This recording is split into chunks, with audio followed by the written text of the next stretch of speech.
चुनाव में धांधली के आरोप लगाते हुए राहुल गांधी ने एक लेख क्या लिख दिया, आपने देखा होगा कल कई अखबारों में। और उनका लेख, राहुल गांधी का लेख आया था और उस लेख को लिखने के बाद मोदी का पूरा सिस्टम हिल गया है। कल से बीजेपी और एनडीए नेताओं की प्रतिक्रियाएं आ रही हैं कि राहुल गांधी जो हैं वो कानून का, संवैधानिक संस्थाओं का और यहां तक कि मतदाताओं का अपमान करते हैं। और आज अखबारों में बीजेपी नेताओं के लेख भी इस मुद्दे पर आ गए। कल तो बयान दे रहे थे सब और आज लेख भी लिख डाले, राहुल गांधी पर प्रतिक्रिया दे रहे हैं। जब राहुल के आरोपों में दम नहीं है तो फिर बीजेपी को परेशानी किस बात से है?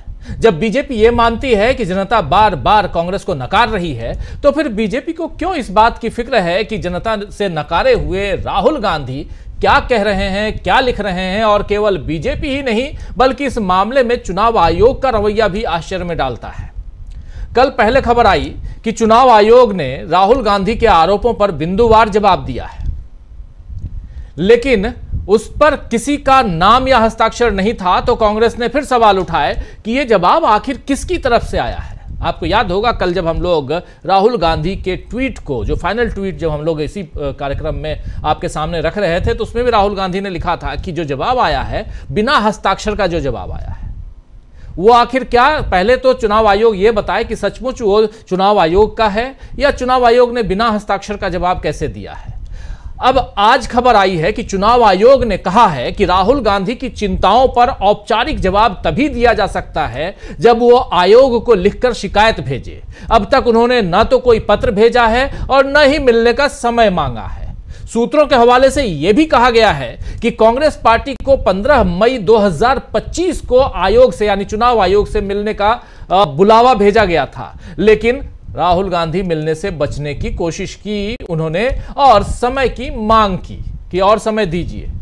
चुनाव आयोग का कहना है कि लेख को राहुल गांधी की औपचारिक शिकायत नहीं माना जा सकता। और यह बहुत ही दिलचस्प है कि राहुल गांधी एक तरफ कहते हैं कि उनके द्वारा उठाए जा रहे मुद्दे बहुत गंभीर हैं, लेकिन जब उन्हें चुनाव आयोग को लिखित रूप से बताने की बात आती है तो वो पीछे हट जाते हैं। ये सूत्रों के हवाले से, ये जो बात मैं रख रहा हूं, सूत्रों के हवाले से अखबारों में, मीडिया हाउसेस में, अलग अलग वेबसाइट्स पे ये बातें चल रही हैं। मैं अपनी बात नहीं कह रहा हूं, ये बातें चल रही हैं मीडिया के हवाले से और चुनाव आयोग के हवाले से।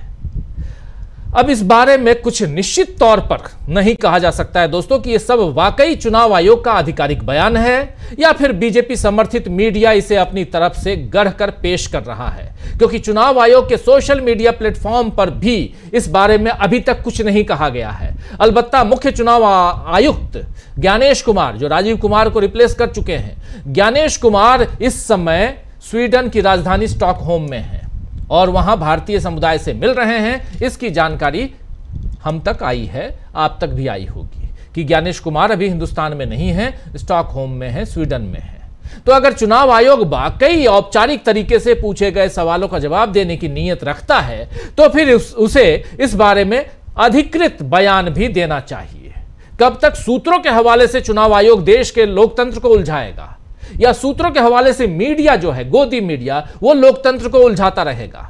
सवाल यह भी है कि चुनाव आयोग ने अगर कल जवाब नहीं दिया है तो फिर जिस एजेंसी या व्यक्ति ने चुनाव आयोग का जवाब बताकर सारी बातें लिखी थी, क्या आयोग उससे भी कोई सवाल करेगा कि किस हक से उसने ऐसा किया? ये जो चिट्ठी है, ये जो जिसको राहुल गांधी ने भी शेयर किया था और पूछा था, हम लोगों ने भी इसके 1-2 पार्ट को आप तक रखा था, इसी में कहीं ऊपर नीचे, कहीं यहां वहां, कहीं भी कुछ भी चुनाव आयोग की तरफ से नहीं लिखा हुआ है। यानी चुनाव आयोग का न लेटर पैड है, न ही इस पर चुनाव आयोग के किसी अधिकारी का सिग्नेचर है। लेकिन इसे जारी करने वाली जो एजेंसी है, उस एजेंसी ने कहां से इसको जारी किया? क्या चुनाव आयोग यह पता करेगा?